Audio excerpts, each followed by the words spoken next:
might have even been fourth down from like the 2, and they were going for it. Throws a touchdown pass, flag, illegal man downfield.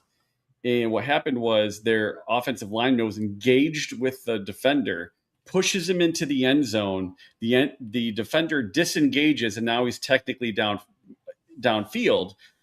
But you can do that as long as you were engaged to get to that point. So it was basically a bad call that cost him 4 points.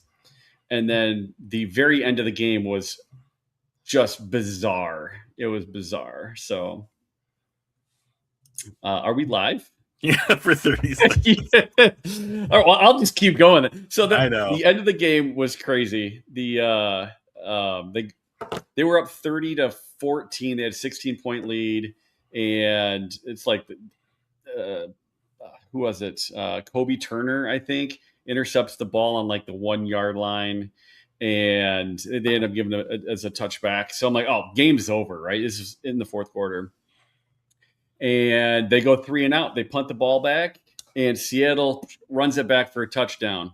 Gets a 2-point conversion. No, it's a 1-point game, or it's a 1-score game. LA goes down, ends up punting the ball.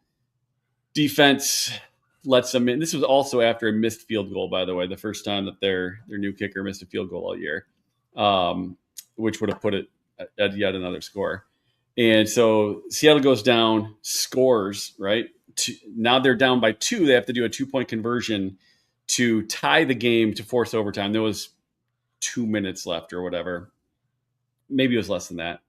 And so what happens is Darnold takes the ball, right, hikes it, and he goes and he throws a pass to the side to the running back who was kind of scooting off to the left, hits Jared Verse in the helmet, bounces incomplete, bounces into the end zone incomplete. And about a second and a half later, 2 seconds later, a Seattle guy goes in the end zone, picks up the ball, and walks it over and tosses it to the ref. They're like, didn't make the 2-point conversion. They're going to set up for the kickoff. And they're like, just FYI, we're going to review this. And they look at it. They're like, you know what? That was actually a backwards pass, which means it was a live ball. Which means when he picked it up in the end zone to hand it to the ref, that was a successful 2-point conversion. It was a successful recovery. So they were literally lining up to kick off after failing the 2-point. They went back and no, it was actually a fumble and you recovered it in the end zone. Good for you guys. Here's the 2 points. You can kick off now. It's a tie game. And you're just like, what the hell just happened? So, and then they go into overtime. Stafford drives them down the field. They score a touchdown. Seattle gets the ball. They drive down the field, score a touchdown, get the 2-point conversion, and LA loses.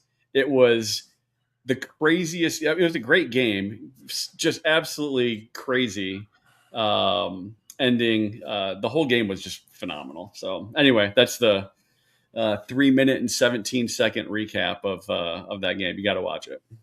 Well, I mean, I saw on my phone it was like 30-14 or something, like at the start of the fourth quarter, and I was like, this is done. Yeah. Why would I? So I just turned it off, and then like I got close to being done with what I was working on, and I was just like, I'll just check to see what the score was, and I was like, oh, it's going to overtime. Oh shit. So yeah. So anyways, welcome to Building the Pride. I'm your host Drew, and I'm once again joined by my co-host Mike. Mike, how are you? I'm doing good. Drew, yourself? I'm good, but you just returned from sunny California, if I'm remembering correctly. That is accurate. Yeah, Danny wanted to. It's like for Christmas he wanted to go to a Lions game. I'm like, we're the most expensive ticket in the NFL this year, dude. Like, I'm not spending $400 a ticket to get like bad seats in Ford Field. So I'm like, you're just out of luck. And then what I found out was I could get 2 tickets in a hotel in LA for the same price as 1 ticket in Detroit. So using airline miles to cover the rest of the cost of the trip, we flew out Saturday, got there Saturday night, stayed in the hotel, got up, did the tailgate. Their tailgate section is wild, by the way. Cool. Went in and watched the early games on their infinity screen. Their Jumbotron is a giant video donut that circles the playing surface. So it's like 120 yards long by like 40 yards wide. And because it's a donut, you can on the inside of it is the same video that's on the outside of the other one. So so anyway, we watched the early games, got some food, and then we were way up high, section like 546 or something like that. But watched the game. It was a close game. I think I wasn't expecting to win. I was hoping to win, but it was a one-score game, about like what I thought. So it was a great time. Flew back on Sunday after the game. Monday, I was just wrecked. Slept 16 hours and back to normal on Tuesday. Yeah, that was a lot. So yeah, it was a fun trip. I wish we would have come back with the dub though. Would have been good. It would have really helped their playoff chances. So now so let's just jump right to that. So the Lions lose to the Rams 41-34. And the playoff picture now looks like if the Lions want to make the playoffs, they have to basically win out. Yep. So they have the Steelers at home this coming Sunday, I believe, and then they go to the Vikings, to the Bears. Yep. I am confident in them beating the Steelers and the Vikings in Chicago, with a chance for the Bears to say, we're going to knock you out of the playoffs. I imagine that they go pretty hard. Yeah. And I mean, that's their chance to make the playoffs as well, too, right? It's going to be a battle. So by week 18, the Bears could have locked up the division, depending on what happens with Green Bay. So Green Bay owes I believe the tiebreaker. There it is. Between the two teams. Yeah, I got there. So Chicago needs to be at least a half a game better than Green Bay, which means they need to have one more full game win because of the Green Bay tie. So Chicago's already has 10 plus wins, I believe. I'm going to look it up here real quick, but I just don't know if they haven't clinched yet, though, right? They're 10-4 and currently first in the NFC North. So both the Seahawks and the Rams have clinched in the NFC. No one else has clinched. Chicago sits atop the NFC North with a 10-4 record. Green Bay is 9-4-1. So if the Packers and the Bears go the same record over these last 3 games, Chicago will win the division. It's crazy. So things I didn't expect at the beginning of the season. Oh, I mean, I expected them to be third. I didn't think they were going to be terrible, but I didn't expect them to. I thought 500 would be like a good year for them. But the jumps that these bad teams, especially so, and here's the thing, and I'll get into this a little bit more later because I wrote I put up a post on Pride of Detroit with some thoughts about the Lions season a week ago. I think if you want to have the best shot at getting a good playoff seeding, you want a third place in your division schedule.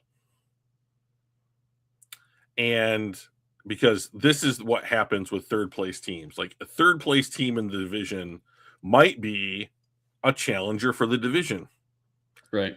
And then if you get a third place schedule based upon like a tiebreaker, or you're just one game back, so like last year, the Lions and the Vikings, I think each had 15 wins, and we had the head-to-head tiebreaker with them, and that's why we went to the playoffs as the number 1 seed. And Chicago, for what they could have had 14 wins and been a third place team in the division. Yeah. And so now it doesn't matter if you had 14 wins, it matters where you finish in the division. And so if the Lions have a third place in the division record going into next season, that means they're going to play 3 other third place teams in other divisions across the NFL next year. And the Lions beat up on bad teams way more than they beat good teams. So I mean, I'm kind of here for it, to be honest, in a sense. And I know we will disagree on that. So, and I fully expect that we will have a conversation about that shortly. So the Lions are 8-6. They probably have to get to 11 wins to get a wild card spot in the playoffs. So, not what we were expecting early on. Well, what do you think has been the problem with Detroit this year? Defense and injuries. I think offensively, we are a top offense. If we're not number one, I think we're number two. The Rams might be edged ahead of us the last couple games, but offensively, I think we've been good. Defensively, we've been hurt just like last year. I think that our special teams has been okay. We haven't given up any like long return like Seattle did last night. They had a long punt return, and that completely changed the game. They went from well, this is over to hey, we're down by one touchdown. Right. And we haven't done that. Like our special teams has been reasonably good. We've been making our kicks. We've been making stops. Defensively, we've struggled to get pressure. Hutch can only do so much. Our secondary has been injured again. We had the best safety tandem in the NFL, and neither of them are playing right now. So, yeah, it's certainly not like I'm not like Goff's biggest cheerleader, but he's been fine this year for the most part. Like our offense has been solid. I think if I would go back and change a few things from our losses, almost every single one of our losses, if not all of them, David Montgomery had a better yards per carry than Gibbs, but significantly fewer touches. Maybe we should do closer to that 50-50. Like Gibbs is special. He's electric. He does some crazy stuff, and he's really good. But I still think that Monty makes us just a different team. Our offensive line pushes harder. We play angrier. And I think offensively, some of those times where we've stalled, I think if Monty was out there, maybe we don't. So that's what I would do differently on offense. On defense, God, I don't know. Like we're just so hurt. I think AQ Muhammad's been playing really well lately. Hutch has played well, basically all season, but he can't be the only guy. Aleem McNeil needs to get his crap together. He hasn't played well at all. DJ Reed is one of the worst cornerbacks in the NFL this year. He needs to get his crap together. So that's been the last probably the last 6 games in a nutshell for me. How about you? I have lots of thoughts because, that's my roster construction is the reason that I watch sports. So I like the idea of mixing and matching players and skill sets to do different things. I think it's very clear. Okay, so here's the way I'll phrase it. At the beginning of the season, people were worried about 2 things: the turnover on the interior of the offensive line and the turnover at the offensive coordinator position. Correct? Well, both coordinators. Yes. Really. So I think Kelvin Shepard has shown that I don't think that there's a coaching problem on the defense. I think that there's as you mentioned, depth. Injury, in-depth injury, and then I will even say talent at certain spots on the defense. And I'd love to get into that in more detail later. But the thing that I think is hurting the Lions is this. They went from Ben Johnson, in my opinion, superpower is that he would he would start calling plays at the beginning of games so that he could call certain plays at the end of the game. And he would layer his play calling in a way that allowed for a full 60-minute game plan. And when he was the offensive coordinator, the Lions never looked like they were confused that I remember. And they looked like, we have a plan, it's working. And they would destroy teams. I mean, they would utterly just outpace and destroy teams. Okay, so then he leaves to take the head coaching job in Chicago. John Morton comes in. John Morton and Dan Campbell through the first third of the season are clearly not on the same page. And that was supposed to be the hallmark of this hire, was that he and Campbell had worked together. Morton was familiar. There's not going to be a drop off.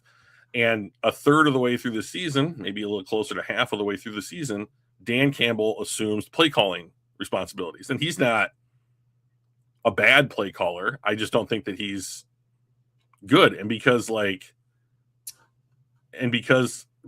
that, he does less head coach stuff.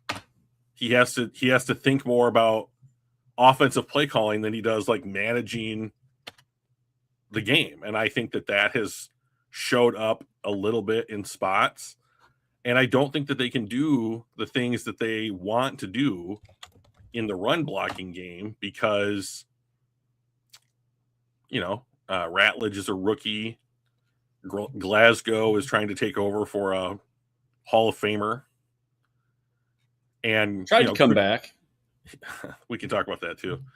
And Mahogany's hurt, so like you have, I would classify Graham Glasgow as replacement level, and like players like at best Coyote Awashika as their backups, and so like, and Ratledge is a rookie, his body's not where it's going to need to be to like, when he's in years 2, 3, 4, 5, and he's inexperienced right now, and he's going to have an off season to digest all this information that he's had, get his body right, and like, okay, this is what it means to play next to Penei Sewell.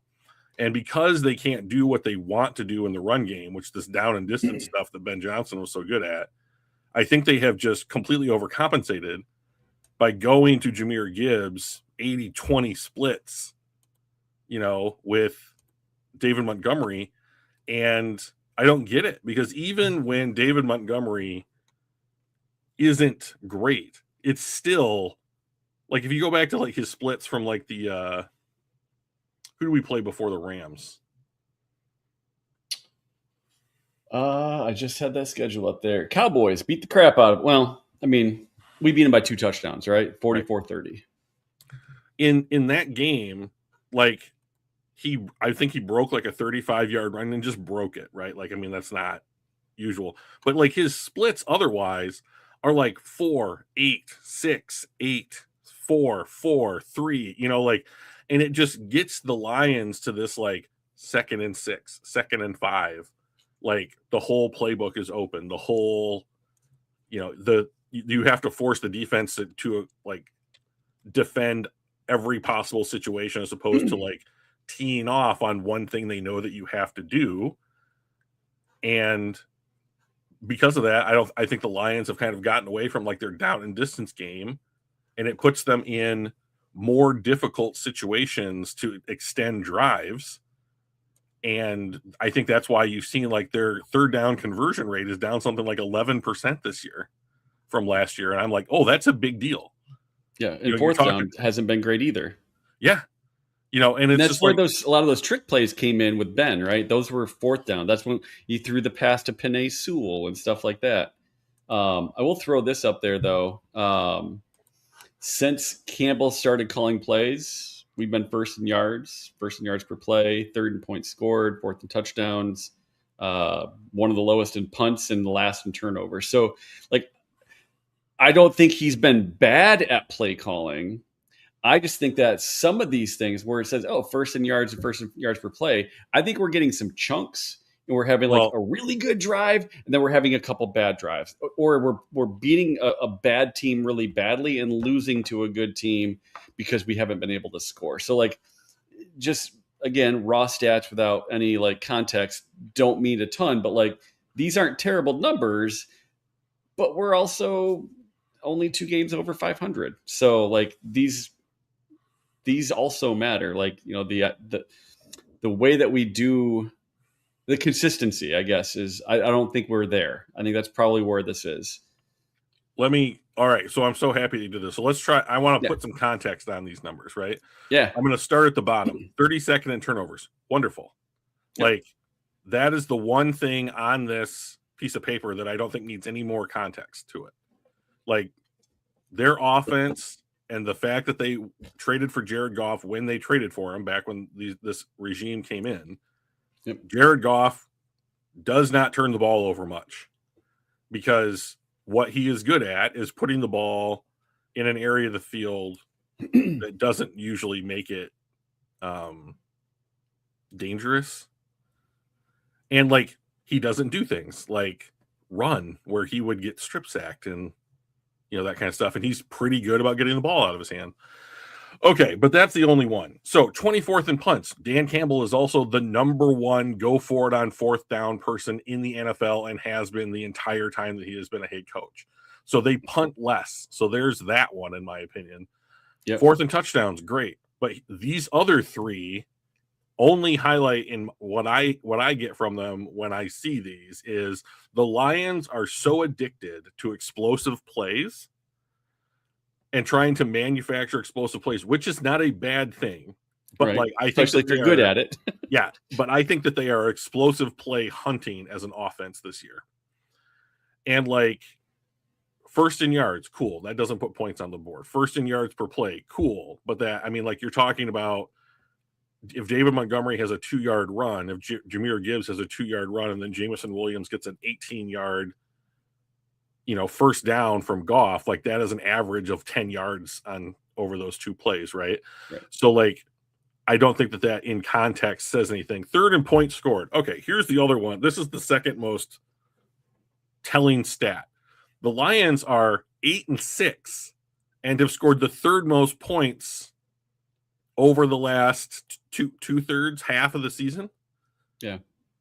I mean, so this last game is a perfect example. The Lions put up 34 points. That should beat almost every team in the NFL on a week-to-week basis, and they lost.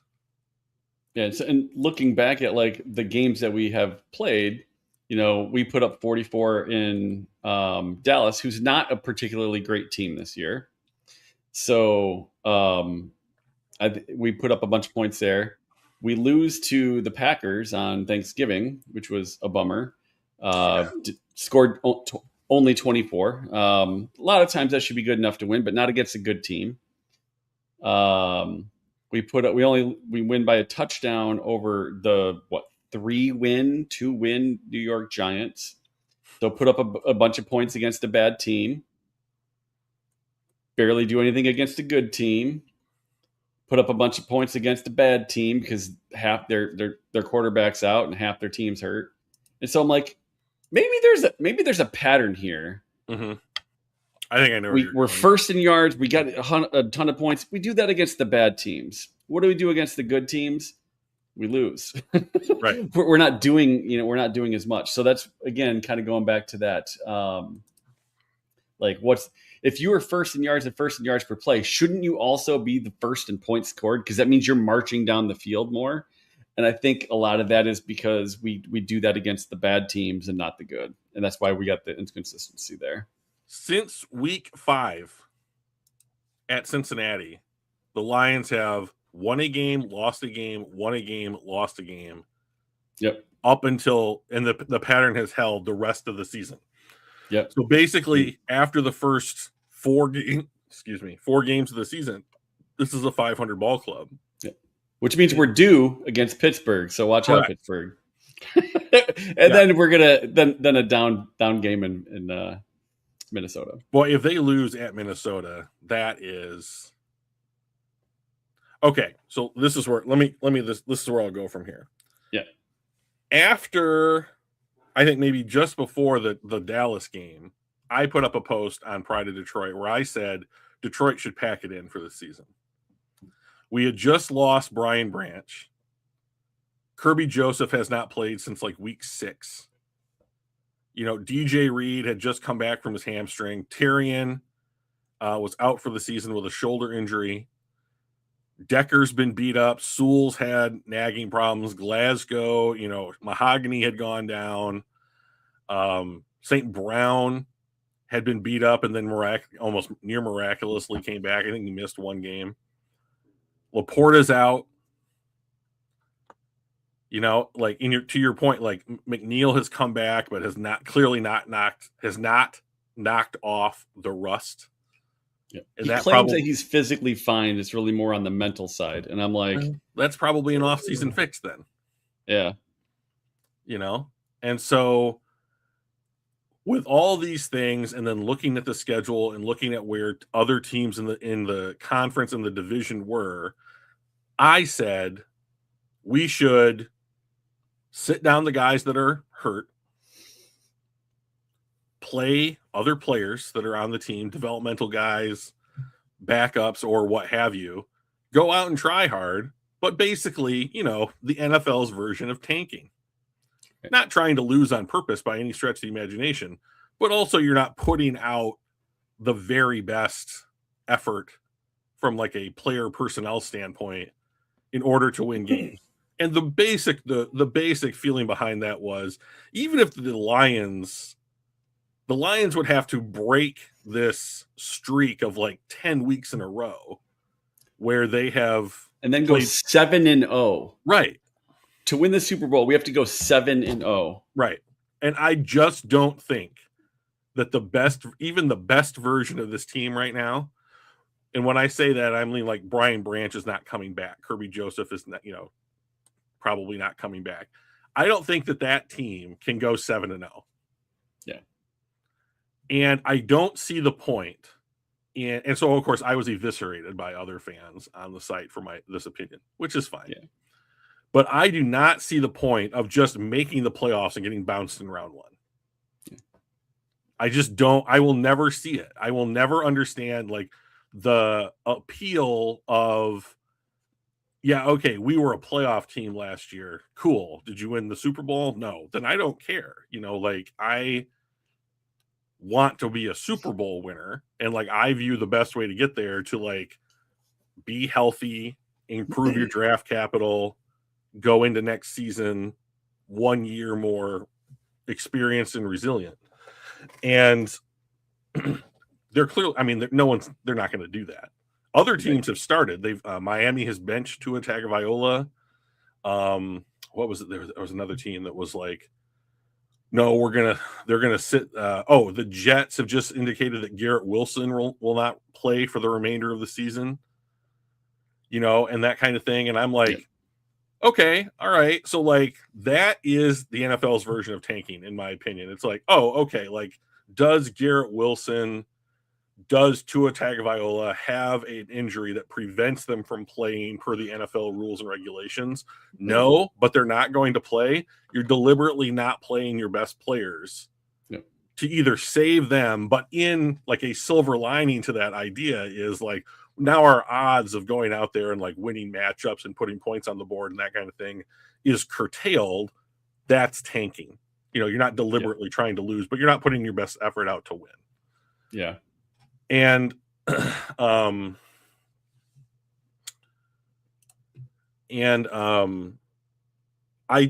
just feel like the way that especially this middle of the season has gone, I just don't think Detroit's in a position to put themselves in an area in a position to win. I think that we're gonna miss the playoffs by one game, which is the worst place that you can be in the NFL. I'd rather be terrible, right, than be one game out of the playoffs. So because it puts the Lions in such an awkward position, and we may not have time. But Mike, I always love having these conversations. Yeah. Whilst doing a mock draft to discuss the like, what happens if Alex Anzalone isn't retained? Like, what happens if Brian Branch can't come back until? I mean, he's going to be out. I mean, I know people come back earlier and earlier now from injuries, but what if he starts the next season on NFI or PUP? Yeah, I mean, he may not be back till Thanksgiving next year, right? Like worst case scenario, he's going to miss a significant chunk of time, just like Rodrigo and Mekhi Wingo and Lee McNeil did this year. So before I'm down for a mock draft. It's been a while since we've done one of those. Before we do that, though, I am curious if you would be willing to do a playoff machine. I've been doing them the last 3 weeks. Let's go. Let's jump into it. All right. So what am I going to say? Seattle already won that one, right? So hang on. Tampa Bay, Carolina. What am I going to say, though? Before we even start, what am I going to say? What is the I've no- classic thing that I say every time you bring up a graphic? Make it bigger. Make it bigger, Mike. Yeah. I'm like, all right. Okay, so I'm This going to better? pick Carolina in this game. Okay. Philly versus Washington. Probably It's Philly. Yeah. The Bengals versus the Tua-less and probably better Dolphins. Well, I mean, so they're going to start Quinn Ewers, who's like a 7th-round rookie. So I'll give it to Cincinnati in that one because Joe Burrow, which is also a conversation I want to have. Yeah. Joe Burrow does not ever want to lose a football game. So yes. Green Bay versus Chicago. I don't know. These two teams hate each other as much as any two teams in the NFL. So you call it. I think I know it's in Chicago. I still I don't believe in Chicago. Okay. I think some of their wins have either been against bad teams or good teams that just played like garbage that day. So I'm not a believer in Chicago yet. This would be one of those things that make me go, okay, well, that's all right. If I had to bet on that game, I would look at the money line or like the point spread, and I would take whichever team wasn't favored, just for that little bit of leeway, Denver over Jacksonville. I think Jacksonville has 10 wins this season. They're currently 10-4. That is unbelievable. I know, but it is in Denver. And Denver's 12-2, and where did that come from? Oh my gosh. I'm going to say Denver because it's at Denver. Yep. The Jets versus the Saints probably doesn't matter because they're both bad. I'm going to give it to the Saints. They haven't sat down their best player on offense. Atlanta and Arizona also does not matter. Yeah, go ahead. It's probably going to be Atlanta. Kirk Cousins is not actually playing terrible. I think Buffalo will probably beat the snot out of Cleveland. Both of them are bad, but I think they're probably the worst team in the NFL, right? Hang on, let me just take a Houston's 9-5. They're currently a 7 seed. Yeah, and they need to win in order to keep pace with Jacksonville. So yeah, I would say that's a good point. Yeah, and they're at home. Yeah. They have played better. They didn't start out great, but I think they've played better lately. The Mahomes-less Chiefs versus the Titans. The Gardner Minshew Chiefs. I don't know. I mean, in all honesty, and this is another one that's not going to determine anything in the playoffs. Right. These teams are both eliminated from the playoffs, so I don't care. Let's go with Tennessee. Detroit has to win this game. Yep. So let's assume we're going to win. This one doesn't really have playoff implications. I think Dallas has a 1%. Everything has to go their way to get in. But the Chargers are 10-4 and currently a 6 seed. I would assume that they're going to win here. I would pick the Chargers. All right. And this is going to be a great game. I think New England's going to wreck them. They just got beat by Buffalo. They did. I think Buffalo's much better than Baltimore, though. That's true. Minnesota versus New York. I don't think this matters, but we'll give it to JJ McCarthy. All right, that's nice. Yeah, he's a hometown boy. Yeah. This is the Niners. All right. So notice we're not in the playoffs. We are not currently in the playoffs. Right. Chicago loses. We win. We're not in. Right. Yep. Week 17, again, I don't think this matters, but it'll probably be the Cowboys. That's Jacksonville. Jacksonville. We have to win. I think Tampa Bay will beat them. Yeah. Denver will destroy them. That should be a good game, but I'll give it to Seattle. Give it to Seattle. That'll be one of those that I wouldn't mind playing with and seeing what that looks like at the end, right? Sure. Because that'll be a big deal with the LA. Yeah, who would have thought that Carolina would have a say in the playoff picture at the end of the season? This will be a good game too. Yeah. Home team. It's AFC. We don't really care for the NFC. Just pick the home team. We don't really care for the AFC. I would say Chargers, but same. Bengals.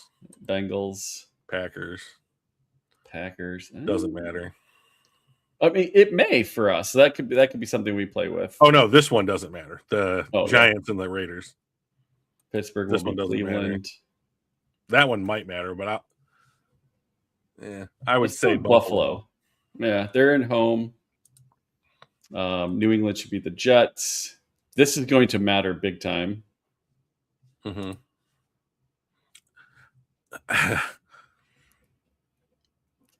Let's say Chicago loses. Oh, then we're in. Then we're in until week 18, where we have to win, against Chicago. Yeah. I think LA beats them there, and New Orleans probably there. All right, week 18. Yeah. I think LA beats the snot out of Arizona. Yep. Dallas beats New York. That'll be a good game. Denver's probably sitting their starters though, right? Maybe. Yeah, they probably clinched at this point. Because even if they lose, they're still. And then the Chargers need to win probably to secure a wild card. Well, it bumps them to from 6th to 5th seed. Okay. Cincinnati will win the Battle of Ohio. Can't Gardner Minshew over anything in LA or Las Vegas. Us now, if we don't win, right, we have to win out essentially. So yeah, there's no. If the Lions win out, there's something like a 90% chance that they make the playoffs, and I don't know what it drops to if they don't win out, but I mean, I would imagine it's under 50%. Yes, it is. It's hard for us to win. Atlanta, we'll say the Eagles, the Bills. This one's not going to matter because it's AFC, but I'd love to see Aaron Rodgers lose. Sure. I don't think the Vikings can beat the. Yeah. Of course, then the Packers go out and they lose to teams like Carolina and Cleveland this year. Yep. And it doesn't matter. Doesn't change other than the record. So this one will be a big deal. So if San Francisco wins, they win. They get the first seed. Yeah. We're going to go with San Francisco there. Okay. Tampa Bay or Carolina? I really think Carolina's. Because this is going to determine who wins which team gets in the playoffs. Yep. Your call. And we'll go Carolina. All right. Houston. Wow, what a fall from grace Indianapolis has had so far this season. Wow. Yeah. Okay, so basically that is if we win out. Yeah, so we'll go back to week 17 and flip the Bears win. Okay, so if Detroit wins out, they win. They're in. Yep. And if Detroit wins out, but Detroit can't go to it. Can Detroit go 2-1 with one of the wins being against the Bears and still get in?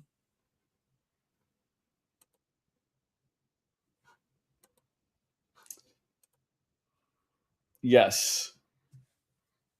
Only if the Bears also lose to San Francisco and us. So the Bears have to go 1-2, and we have to go at least 2-1 with the head-to-head win.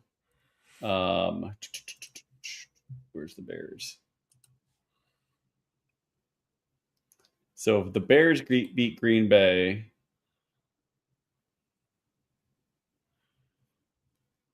we're still out. So we need Green Bay to win this week. I'm never going to actively root for that. Right. So if Green Bay wins, we then have a shot of still losing to Pittsburgh and making it. Is this week against them or the Bears? Yeah, it's Green Bay versus Chicago. Yeah. So I mean, so there's more than one way to get in, right? Yep. But the non 3 straight wins option is wrought with relying on other teams. Yep. So we need a lot of help. Okay, so Mike, let me ask you this: Yeah. If you just yes or no, do you want the Lions to make the playoffs this year?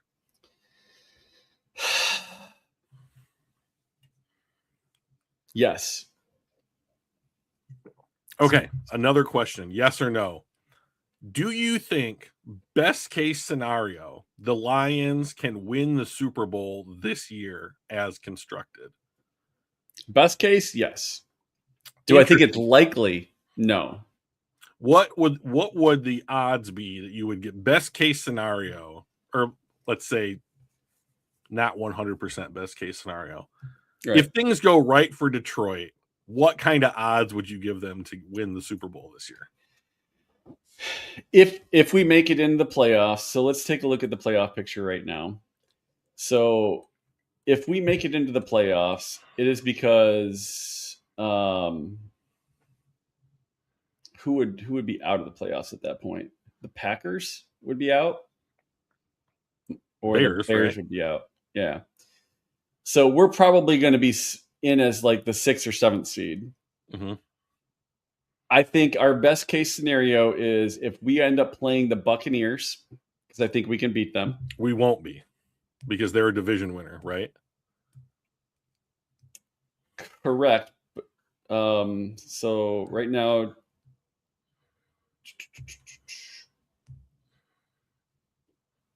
this is up for grabs. So the seventh seed would play the 2 seed, right? Yep. So which would potentially be LA. Right. I don't think we can beat LA.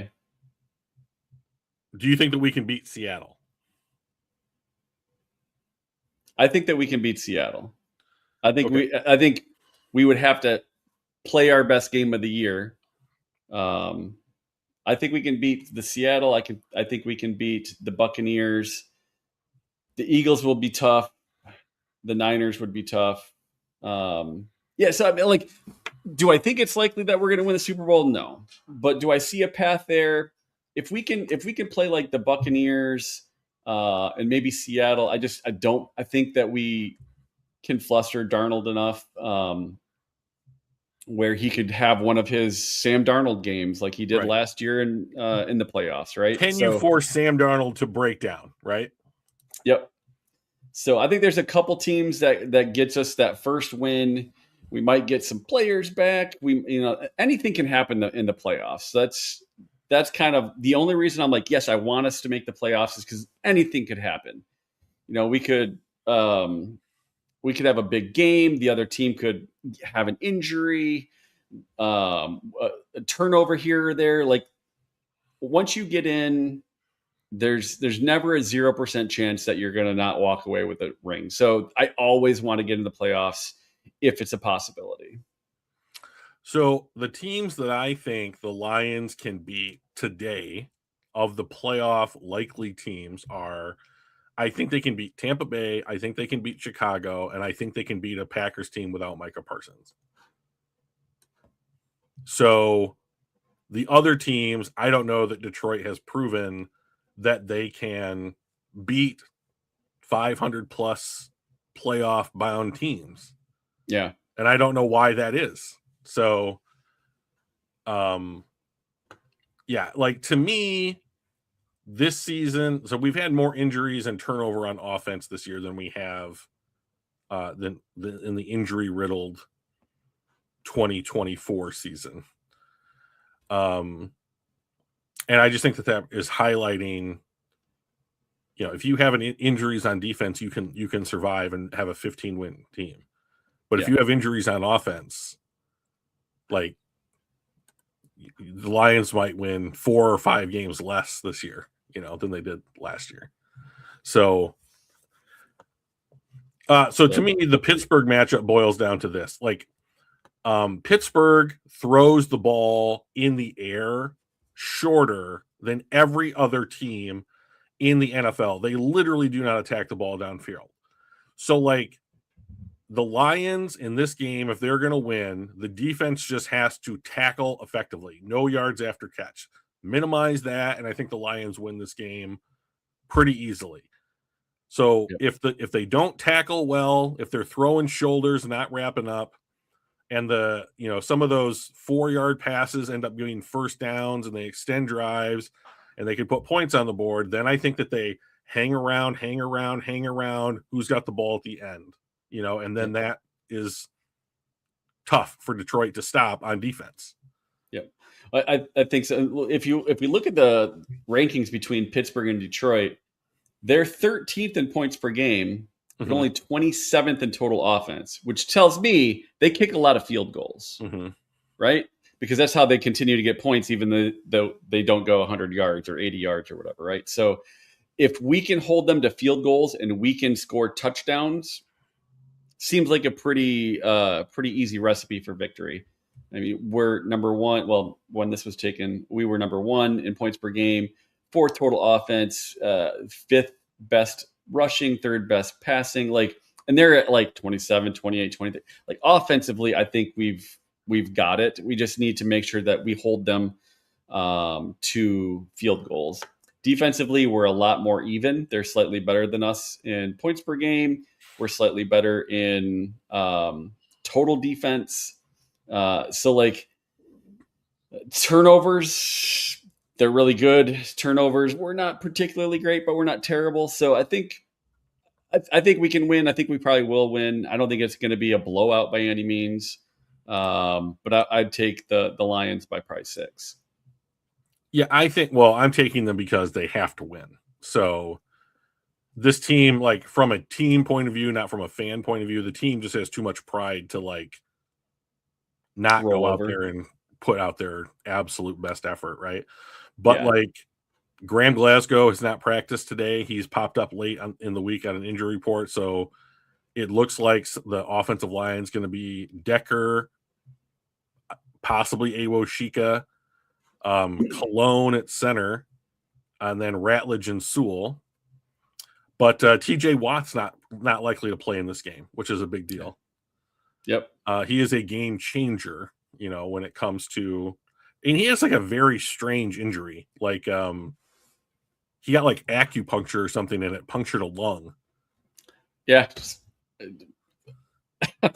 He went to the hospital after getting treatment at the facility. I'm like, I don't understand. How do you do that? So, I mean, first of all, I'm if you want to get acupuncture, I don't care. But don't stab me where it's oh, I'm putting this into your fucking lung. I mean, how close are the lungs to you have to go through. There are ribs between your skin and your lungs. Yes. So I don't know. Did they sneeze while putting the needle in? I don't get it, but sorry, TJ, you're gonna miss the Detroit game. But hey, at least we deflated your lung. So, all right. So this was the last thing I was gonna throw, just as to why this is why this is a get right game. I like the fact that they are the second worst in the NFL with the quantity of drives ending without a first down. Road offensive drops to 123 or 125 yards, which is the worst. And we're gonna be at home, which means they're on the road. So all these things stack up in our favor. So I expect us to win. And if we don't, there goes our playoffs. I mean, not technically. There is a road as we saw, but man, those odds go way down. Yeah, it's I think it would be tough to make the playoffs if they lose to the Steelers at home. So they have to win. I think they can win. I feel like they have every advantage in this game almost. So agreed. You got to do it. It's not a good team, so it's time to win. All right, how many rounds of a draft do we want to do? Let's do 4 rounds because the Lions don't have a 3rd round pick. That works. Okay. So, and then everything else is fine. However you want to do it. All right. Okay. Start the draft. Are we going to trade up at all before we get? Is this a trades, no trades? So we can do whatever you want. There are several players that I would trade up for, especially if the Lions are in the 17th spot, which is where they're currently slated. But we haven't talked about those players, you and I. So let's not trade. And then we can, off camera at some point, talk and do one where we do. Okay. Because I think we're going to go. Okay. All right. So Caleb Downs, a safety, goes number 1 overall. Well, so that's not going to intriguing. happen. Dante So Moore. Ruben Bain is one guy that I think if he gets past 5, the Lions should consider trading up for him. Arvell Reese is another guy that I think the Lions should consider trading up for. So is he more of an edge linebacker? So he is in the Micah Parsons, Abdul Carter, positionless football player type of guy. And I think that this isn't Jack Campbell then. No, this is he is closer to Abdul Carter than he is Jack Campbell. Okay.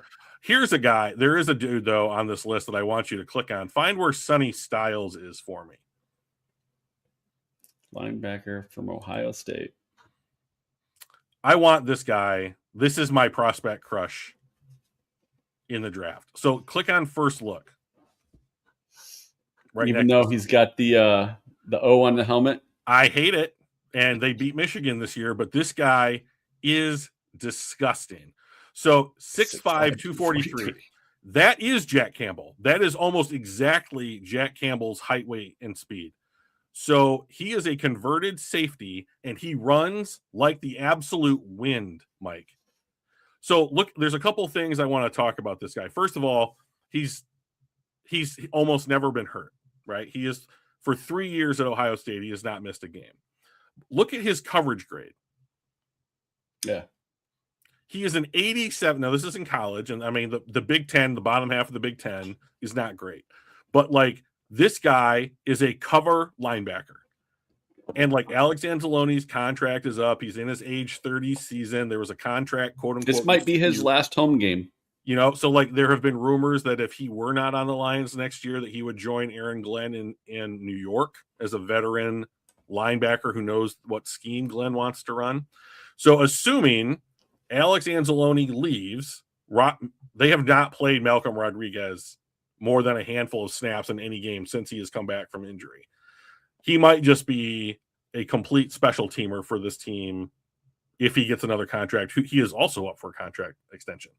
So I would trade up in the draft for Sonny Styles. I might trade up 5 to 10 spots to get Sonny Styles. You put him and Jack Campbell in the backfield together at the middle of the defense for the next 5 years together. I think that's automatically one of the best linebacking units and he has speed, which we have very little of on defense. He can cover, which we do not do well on defense, and he covers an area of the field that we don't currently cover well, which is anything outside of a wide receiver. And look, so is he a Mike linebacker then? No, he is a will linebacker. He's a will okay. So, and look at his missed tackle rate, Mike. 0. He has not missed one tackle all season. And we are heading into the college football playoff. So, and if there's one thing that has doomed the Lions this year, it's that Aiden and Brian Branch have not tackled well. We just not tackled well. And this guy is a fucking magnet when it comes to tackling.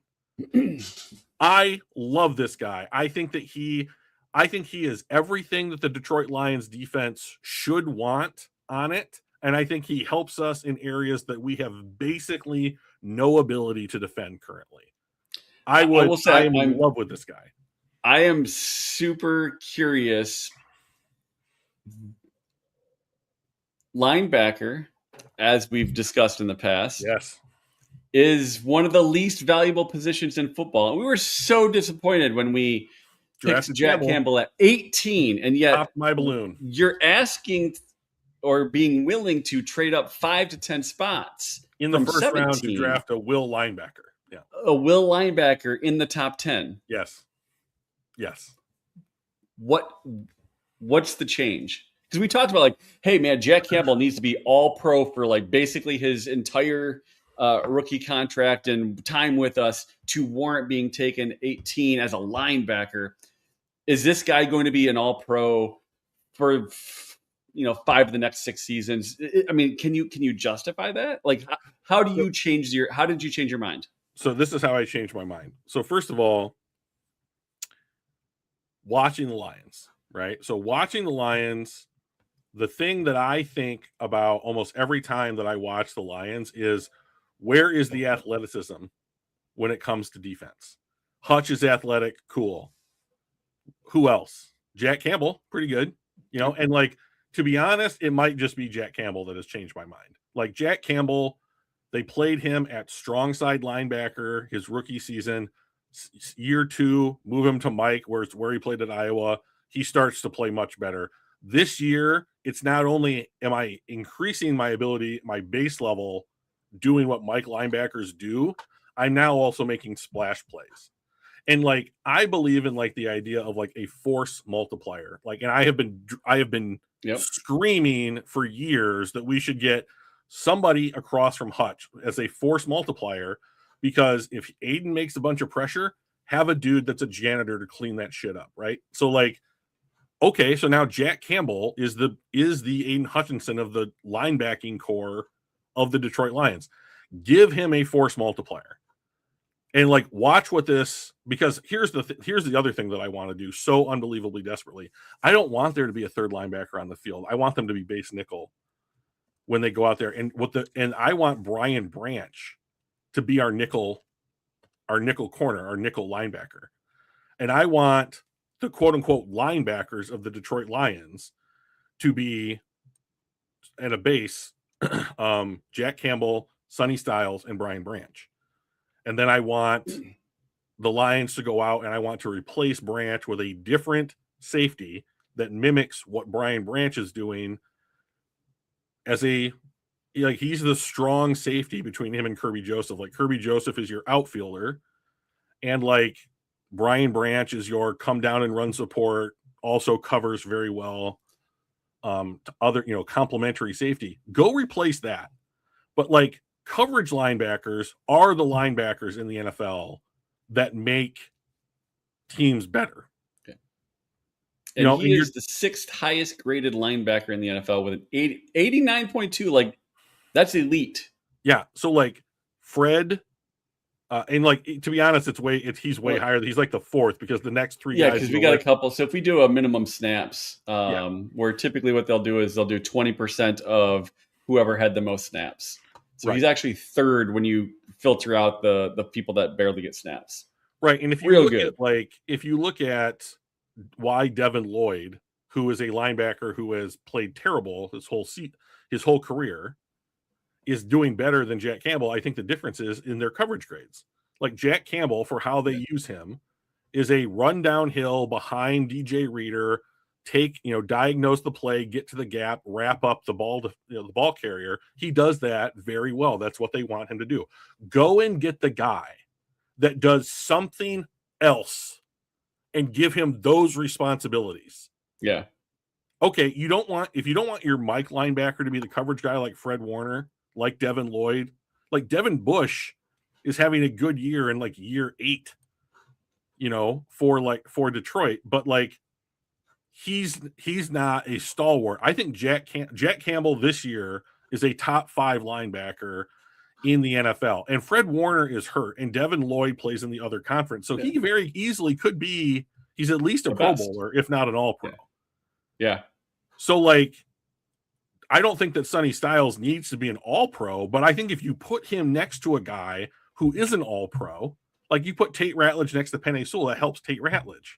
Yeah. I agree. So like, I just wanted to bring up the fact that, like, in the past we talked about how linebacker was one of the least valuable positions on the team, outside of special teams, right? And we went big, and you're suggesting, man, I wish we could go big again at this position. So, if Jack Campbell wasn't as good as he is, I wouldn't be saying it. Right. So, but like, Jack Campbell has won me over. Like, okay, they made a good pick. And so like, I think the thing that has really changed my mind is, I used to think positional value, you just have to adhere to it as almost like a foundational principle of like building a roster.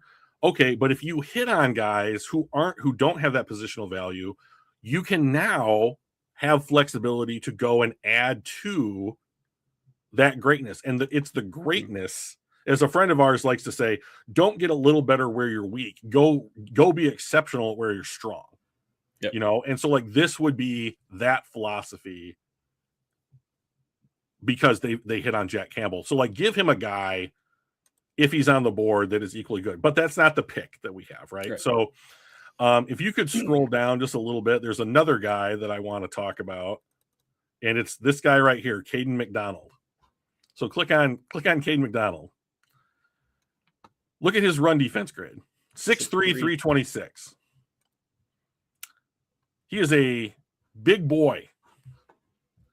DJ Reader's contract with the Lions is up this season. I would re-sign him on a 1 or a 2 year deal, but he is also, as for the Detroit Lions, an elder statesman. This is as close to DJ Reader that we have seen in the NFL draft when the Lions are on the board. If you want just a DJ Reader-esque player on the team in the long term, this is the guy that you take. And then DJ Reader, do that at the expense of helping out Hutch on the other side. So, opportunity cost, as it were, right? The opportunity cost. So go back to the list and scroll down. Scroll down. Scroll down. TJ Parker from Clemson is the only guy that I would at this point in the draft take. And this is a departure from the type of player that typically plays opposite Hutch. This is more in the role of AQ Muhammad, who I think you have to keep on the team. And, he's played fantastic. Yeah. But like, once again, he's suffering from what I'm going to call David Montgomery syndrome, which is that they just stop playing him significant snaps when he's playing well. I don't understand it. They have an idea for what they want to do, quote unquote, matchup wise. But like, if this was Madden and AQ Muhammad's like a 78 or whatever rank, they're like, oh, matchup wise, we're going to replace him with like a 68 guy because of the matchup. And then the matchup doesn't work because the player's worse. Right. So like, that's my problem is that like, but AQ Muhammad is also close to 30. So, I mean, like, I wouldn't mind drafting a TJ Parker, letting Muhammad be the starter for at least 1 year to see if he like really hits. Like, can he be close to a 10 sack a year guy? That type of pressure producer, you know, and then if not, you have the backups guy in place on a rookie deal. And if not, then you have a rotational player to come in and just be like, go, constantly. So good size, 6'3", 260. He's good in run defense. He also has an excellent pass rush win rate. Clemson was bad this year. He still put up good stats. He played bad on a good team in maybe the third best conference in college football. And I think he played well. More than three? Huh? There's more than 3 conferences in college football? There's more than 2. So this would be the guy. So like, I very much want a Hutch to have the ability to have somebody who's a running mate to generate pressure. But if the Lions can't stop the run, I don't think that it matters. And like, I think that Caden McDonald is closer to DJ Reader than TJ Parker is closer to like Aiden Hutchinson. So like, that would be where I'm coming from with the pick. You could also pick Vega Ione from Penn State. He's a straight up left guard. So if you do not believe in Christian Mahogany and you just want to continue to invest in like the long-term future of the offensive line, you could take a guard and plug and play. And then do you want to make Christian Mahogany the center? Do you want to make Miles Frazier the center, Tate Ratledge the center? Like, you would have cross-training applications for all those guys. But I do, once again, positional value, I think that you can find a guard second or third round that's also plug and play.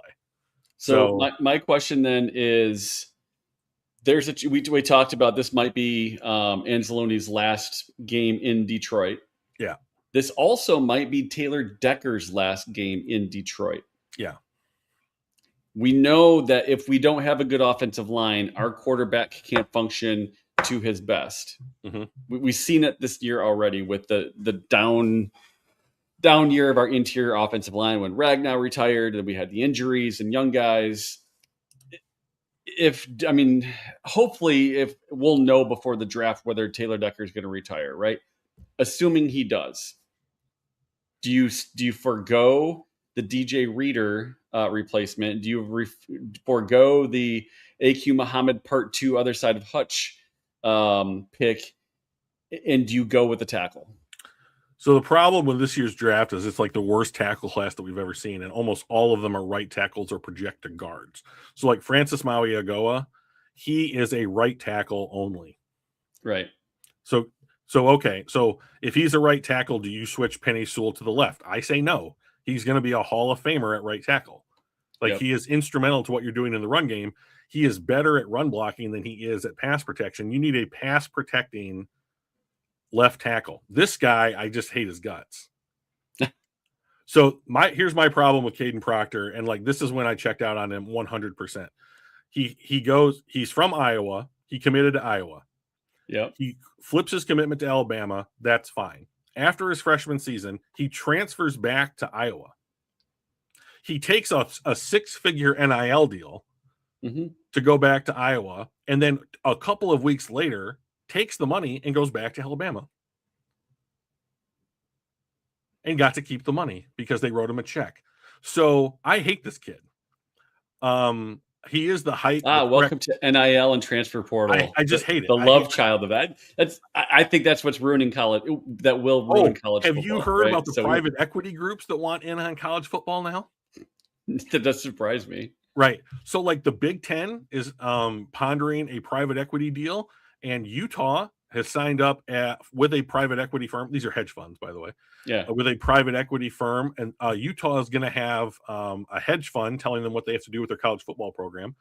And then the conference that Utah is in, which is, I believe, the Big 12 now, is also I believe they have approved a private equity deal for the conference. Yeah, that's crazy. So private equity firms, hedge funds, are aggressively pushing into the highest levels of college football. And if you think it's bad now, it's going to be worse when hedge funds start managing college football teams. There is no loyalty. There are only mercenaries. Right. So like there's this kid from Nebraska's quarterback. Do you remember Dominique Raiola from the Lions? He was the center for like 14 years. His kid, Dylan Raiola, is a quarterback and a highly prized one. He played every season at a different high school. He played at 4 different high schools all across the Southwest. Then he committed to Ohio State, decommitted, committed to Georgia, decommitted, went and played it, and then committed to Nebraska, played there for 2 years, and now he's in the portal. Yeah. I mean, so like that's what college football wants to be. Right. Money I'm not here for regulation has ruined college football. But like 100%.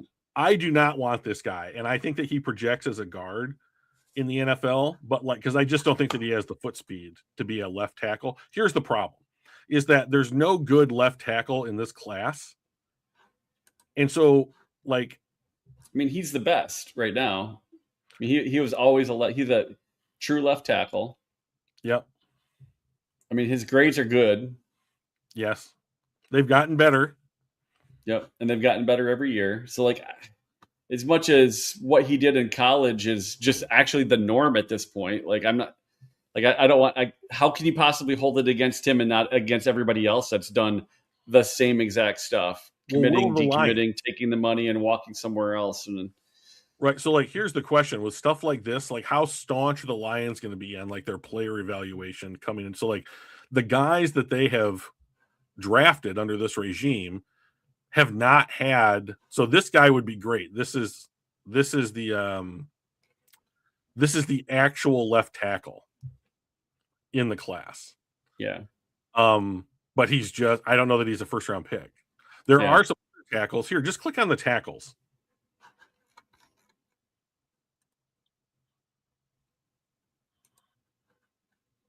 Okay, so if you scroll down a little bit, I think a guy that I would be interested in is Caleb Tiernan from Northwestern. Maybe not the best, but like he is a pass protector first. He has good height, weight, and speed that like Decker has. Played in the Big Ten, although for a terrible team in Northwestern. Indiana is a guy, Carter Smith, that I would be interested in. Also a pure left tackle. Indiana's had their best season at least in 60 years this season. Yep. Trevor Gooseby, Isaiah I Wilson. loved seeing them beat Ohio State, by the way. That's pretty amazing. But the best part about that is when Ohio State just shanks a 27-yard field goal to tie the game. Brian Parker is going to be a center in the NFL. He plays left tackle for Duke, but he is going to be a center in the NFL. And like I think that like even JC Davis from Illinois would be another like guy, but like these are not first round talents. And if you look at the general like graph of left tackles like drafted over the last however many decades, like you do not get like starter quality NFL left tackles unless you draft them in the first round and in the top 10. Right. Typically. So the only other thing the Lions could do is hey Taylor, you want to just run it back one more year? Are you sure you want to give up? How are you feeling? We'll give you the whole off season. We'll send you to Germany. Frank's thinking about it. Frank said that he'd be considering coming back next year. So I mean, I think there's a world where like the Lions go into next season where Frank Ragnow unretires, gets healthy. It's year 2 of Tate Ratledge. It's year 2 of Christian Mahogany. Decker's there and healthy, and the line plays like it did 2 years ago. Yeah. And the Lions are a legit Super Bowl contender.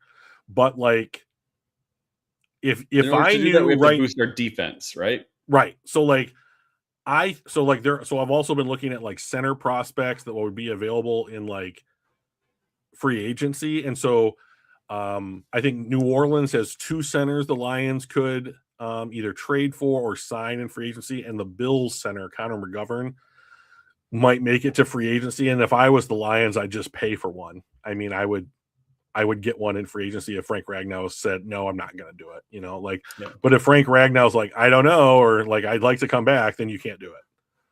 So who is our pick? All that said. So the thing of it is, do we know who the Lions are re-signing? No. Do we know who's retiring? No. Right. So the pick to me is TJ Parker from Clemson, because I know that position and where it stands needs today help with more certainty than I do anything else. And you give Aiden like a running buddy. Welcome to Detroit, TJ. Right. You are a Detroit Lion. Okay. So now it's tough. So just keep scrolling. Okay. So last year in the first round, they take Tyleik Williams. Why? Why did they take Tyleik last year, Mike? Because they wanted somebody to replace DJ Reader and have somebody to fill in for Aleem McNeil while he was out and have a resting spot, right? Yeah, okay. So I just read your message. So yeah, we're good there. So if they're going to replace DJ Reader with Tyleik Williams at some point, then if that's the plan, then you don't have to worry about like the Caden McDonald route in round 1. But like, you went into the season, we have Kirby Joseph and Brian Branch. We are riding high at safety, right? Well, now Branch tore his ACL, and that's probably the better part of the year. What does he look like when he comes back? In a contract year, I might add. And Kirby Joseph, who you've now committed to, will have knee pain the rest of his life. And I had heard that he had considered, or they might be considering, injury retirement. So here's the thing. What the hell is wrong with his knee? Medical science? Like tore cartilage and shit like that just doesn't heal. Oh my God. Yeah. Bad news. If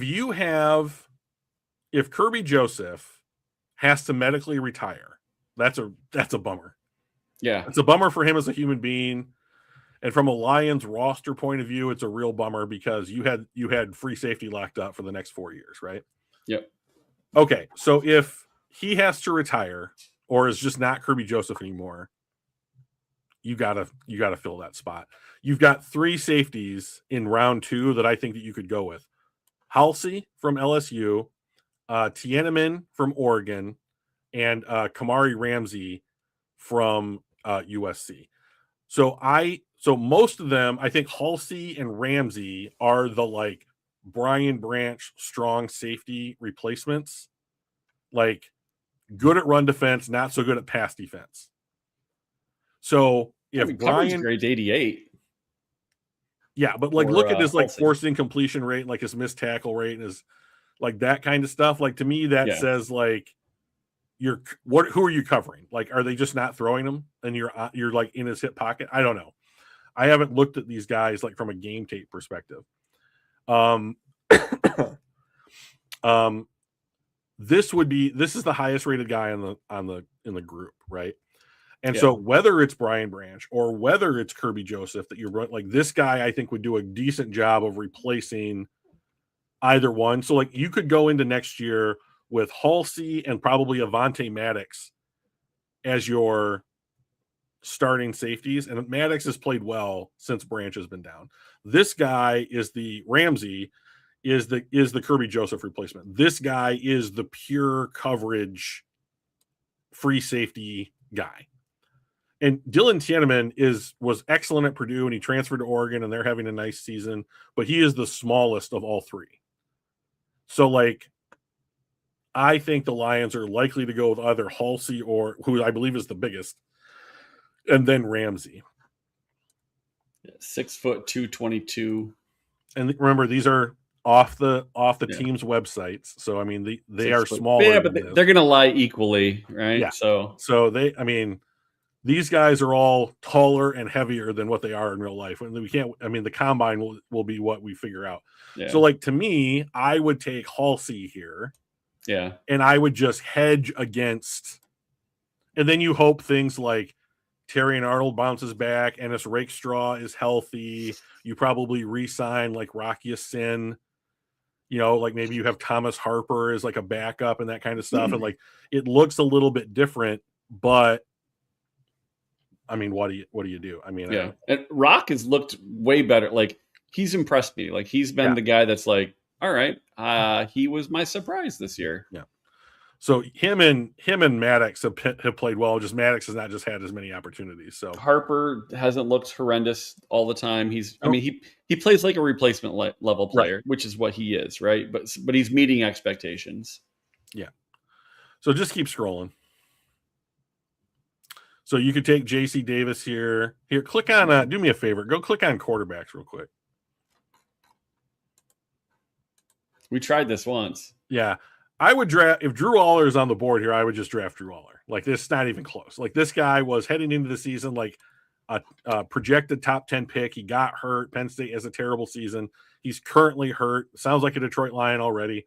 So, like, if this guy was on the board, maybe even outside of round 2, if he was on the board when I took a pick, I would just draft him and put him on the bench for 2 years.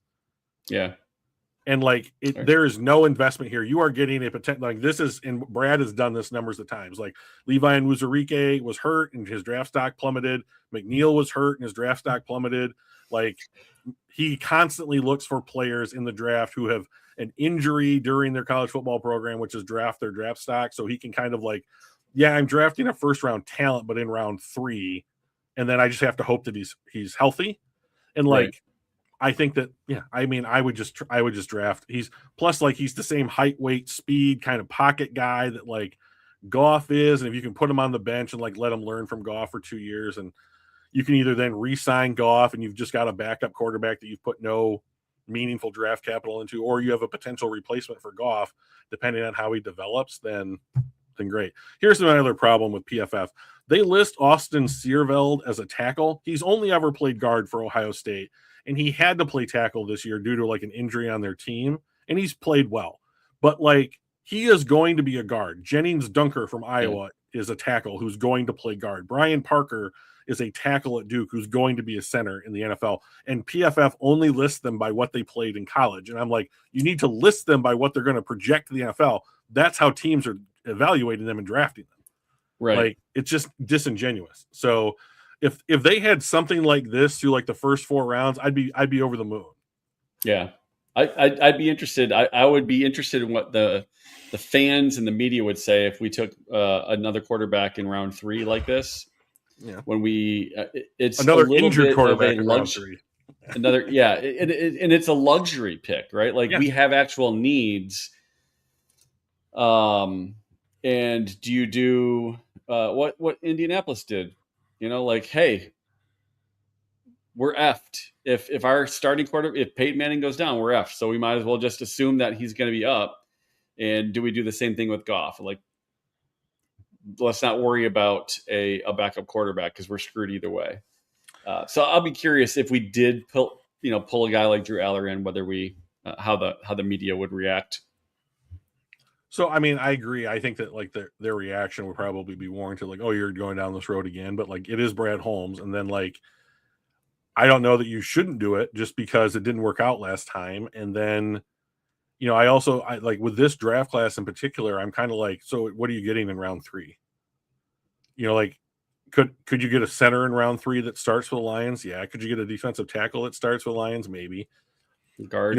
But like, so like another guard? We're going back to that positional value. Like, where can you draft a guy because their position's not valued that could come in and be a starter, relative to the opening spots on your team? I just don't know, like that. And the Lions just don't have as many of those, even though they are going through a bunch of injuries this year. There's just not a ton of like, oh, it's got to be. I mean, this spot is the wide. It could be another cornerback too, right? It could. So like, but like that's another thing that I just think about. I'm like, if you're paying Reed, Arnold's on a rookie deal. You've committed to Branch on a rookie deal.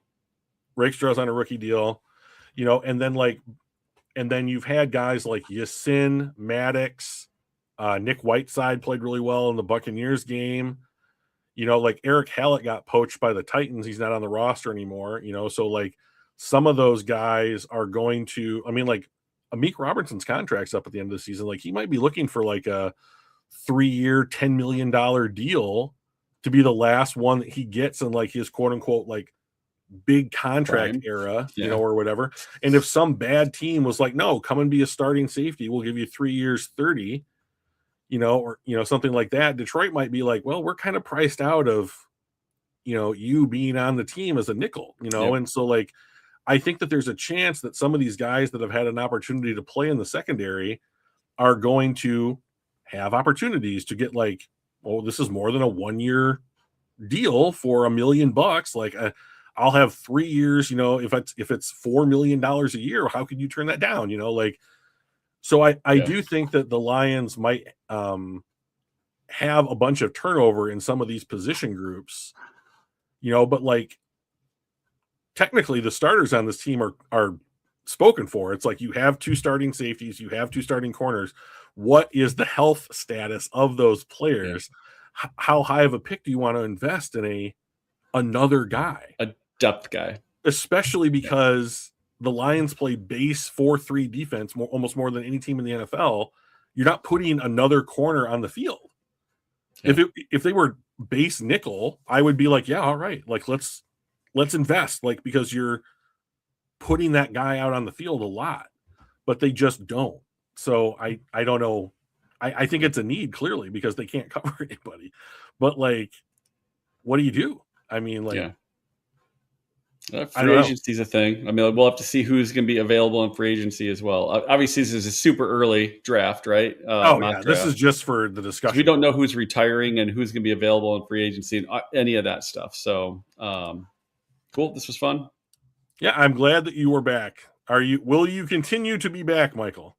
It depends. So, with the new schedule for you, we can't do it on Tuesday evenings, after my work, because it's during your work, and lunchtime during my work. Most days I tend to work through lunch, and which is unfortunate, but it is what it is. So, I will be here as often as I can. So next week, Wednesday, Thursday, the next 2 weeks is kind of the holiday break. I don't know if you're planning on continue doing this. I'm going to be down in Florida visiting family, so I probably won't the next 2 weeks. But I think once we get back, hopefully I won't be working through lunch every day. Yeah, that would be nice. I mean, like, you are in charge, if I'm not mistaken, right? So, like, maybe allow yourself a perk of management. Yeah, I try. I fail sometimes. In education, we are typically understaffed and overworked. So That's just the hallmark of working in education. So my role is not too much different. I wish I could have more folks on the team and lighten some of the loads, but That would be awesome. We'd love to see you more that often. is not a luxury that I've got right now. So, but I'll be in as often as I can. Good. So hopefully we'll be back here. Let's see. Next week, Thursday would be Christmas Day, so that's probably not going to happen. And then New Year's Day is the following. And then New Year's Day. So there might be a brief hiatus, but maybe we fit in, an hour here or there. Maybe we do it on a weekend. Mike, our schedules might match up, and it would be quote unquote between holidays, and there would be Lions stuff to talk about. So possibly, again, I'm going to be down with family in Florida for the next 2 weeks. You'll get sick of them, and you'll need some time to talk. So that's probably true. Yeah. All right, buddy. It's good talking with you. I think we can win out. I'd like to see us win out. I'd like to see us get to the playoffs because anything can happen in the playoffs. You could get lucky. It's better than the 0% chance if you don't make the playoffs. So right. I'm still rooting for a non-0%. That's all. There we go. All right. So, all right. We will catch y'all later. See you, buddy. All right. See ya.